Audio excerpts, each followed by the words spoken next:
سلام بچه‌ها، من لیوتی هم امروز اومدیم با یک ویدیو جذاب و خفن دیگه و اومدیم با آموزش زدن شلاقی. و بچه‌ها می‌خواستم بگم که قبل از اینکه بریم سراغ ویدیو حتما از من ویدیو رو لایک کنید، چنل هم ساب کنید و بچه‌ها قبل از اینکه ویدیو شروع بشه اینو بگم که بچه‌ها واقعا ببخشید صدام خیلی بد گرفته و نمیتونم بلند زیاد حرف بزنم چون گلوم خیلی درد میگیره. و بچه خب داشتم میگفتم شلاقی زدن یک نکته داره که اون نکتهش هم اینه که شلاقی کلن دو نوعه. حالا این دو نوعش چیه؟ دو نوعش اینه که برعکس یه نوعش میتونیم مثلا گانو بندازیم از هر جایی، مثلا رو زمینیم میتونیم همینجوری مثلا شلاقی بزنیم با نایف.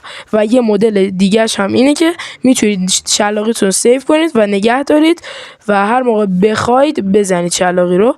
حالا بچه‌ها بریم سراغ اولین شلاقی، اولین نوع شلاقی که میخوام بهتون آموزش بدم که اینه بچه‌ها، از دسته اولیه که بچه‌ها بهتون گفتم.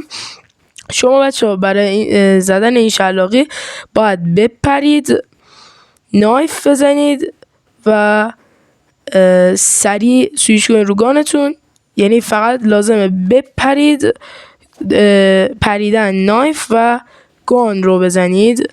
نگاه کنید پریدن، اینجا براتون آیسته کردم، پریدن نایف و گان و به این صورت شلاقی میشه. و این تقریبا میشه گفت آسون ترین روش شلاقیه که داخل بازی هست و این هستش روشه. نگاه کنید پس شد چی؟ اولین روش نایف پریدن و سویچ روی گان.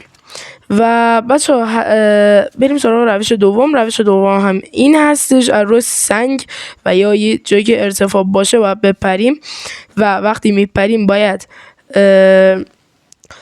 اسلاید بزنیم، اسلاید نایف و سویچ روی گان. بچه کلا بیشترش رو همین روندو دارن و این روش هم که براتون الان اینجا آهسته کردم، اسلاید میزنید یعنی همون نشستن رو میزنید در حین دویدن که بهش میگن اسلاید میزنید، نایف میزنید و سویچ میکنید. حالا سومین روش که بهتون میخوام بگم سخت ترین روشه و عین همونه، از روی صخره باید برید و اینطوری ولی خیلی سریع ترشه همینطوره و باید از ارتفاع کمتر بزنید که این روش جواب بده. این روش بچه اولین روشی که نوع دوم، همینطور که میبینید خیلی سریع انجام میشه و هر موقع بپرید شلاقیتون رو میزنه. بریم سراغ روش بعدی.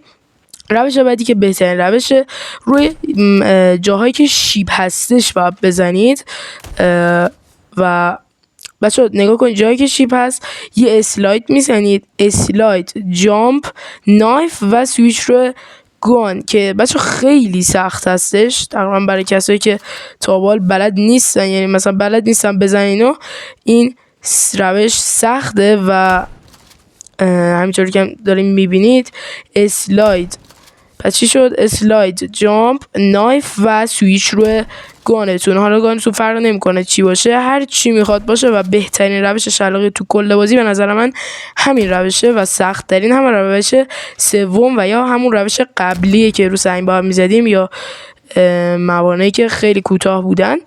و برعکس در ادامه روش چهارم هم روش پنجم هم بهتون میگم و روش آخر پنجم. و بچه کلا اصلی ترین روش های شلاقی رو بهتون گفتم و در واقع چیز دیگه ما کلا نداریم مگر اینکه مثلا با پامپدینا شلاقی بزنیم که اونو فرق داره. حالا بچه بریم سراغ روش پنجم. بچه با اسنوبورد هستش و به نظر من خیلی ساده است. باید اسنوبورد بزنید و سرعتتون که مثلا یکم زیاد شد، پرش اسنوبورد رو که میپره با اسنوبورد رو بزنید. اینجا هم بهتون گفتم اسنوبورد رو بزنید، پرش رو بزنید و سری نایف رو بزنید و بعضی موقع جواب نمیده و بعضی موقع هم جواب میده و بعدش اگر بپرید جایی براتون شلاقی رو میزنه. برعکس نگاه کنید حالا این بار جواب نداد. نگاه کنید وقتی اینطوری بشه جواب نمیده. و پس چی شد بچه‌ها؟ روش پنجم، اسنوبورد رو باید سری بزنید و جامپش رو بزنید و نایف رو سری بزنید که ببینید الان نمیشه اینطوری. اگه سرعتتون و این بار شد سرعتتون کم باشه نمیشه. و نگاه کنید الان یه شات خوشگلم براتون زدم آخر ویدیو که لذت کافی رو از ویدیو ببرید. و برعکس حتما ویدیو لایک کنید، چنل ما رو هم دنبال کنید. نگاه کنید بچه‌ها این روشش هست. و مرسی بچه‌ها، تا ویدیو بعدی، خداحافظ.